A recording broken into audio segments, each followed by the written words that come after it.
Андраш Бака Мажарстанның жаңа президенті болып сайланды. Жоғары соттың бұрынғы төрағасын ұлттық ассамблея басын дауыспен қолдады. 140 депутат қолдап, 6-ы қарсы дауыс берді.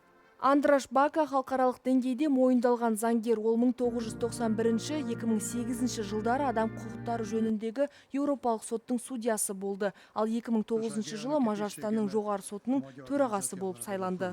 Бака судьяларды мәжбүрлі түрде зейнетке шығару және сот жүйесіне саяси ықпал етуге бірнеше рет қарсылық білдірді. Осыдан кейін Виктор Орбан үкіметі 2012 жылы соттың атауын Курия деп өзгертіп, Баканы төрағалық қызметтен шеттетті. Алайда Бака берілмеді, ол істі Страсбургке дейін жеткізді. Сот судьяны қызметтен заңсыз шеттетілген деген шешім қабылдады.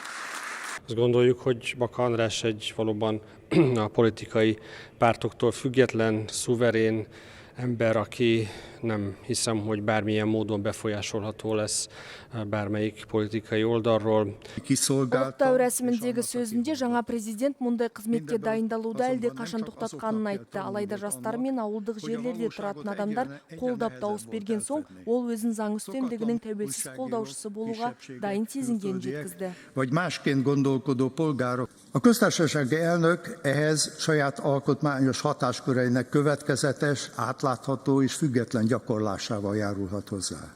Nem írhat alá törvényeket puszta formalitásként, nem tekintheti magát a mindenkori parlamenti többség vagy a kormány meghosszabbított kezének, és nem hallgathat akkor, amikor az alkotmányos működés alapvető kérdései forognak kockán. Фидес КДНП альянсының депутаттары жасырын дауыс беруге де президентті ұлықтау рәсіміне де қатыспады. Олардың айтуынша ТИСА партиясы бұрынғы президент Тамаш Шуекті қызметінен заңсыз шеттеткен. Сондықтан жаңа мемлекет басшысында сайлауды заңсыз деп есептейді. Baka András megválasztásával nem ért véget a vita a köztársasági elnöki pozícióról. Az új államfőnek be kell bizonyítania, hogy valóban az alkotmányosság őrzője, és nem a TISZA kétharmad kinevezettje. Egy olyan ember, aki hosszú idő után először képes kifejezni a nemzetegységét. Az pedig még csak a jövőben fog eldőlni, hogy az új alkotmány milyen jogköröket ad majd a köztársasági elnöknek, és a TISZA betartja-e régi ígéretét, miszerint a következő államfőt már a magyarok közvetlenül fogják megválasztani. Siposegyi Zoltán, Euronews Budapest.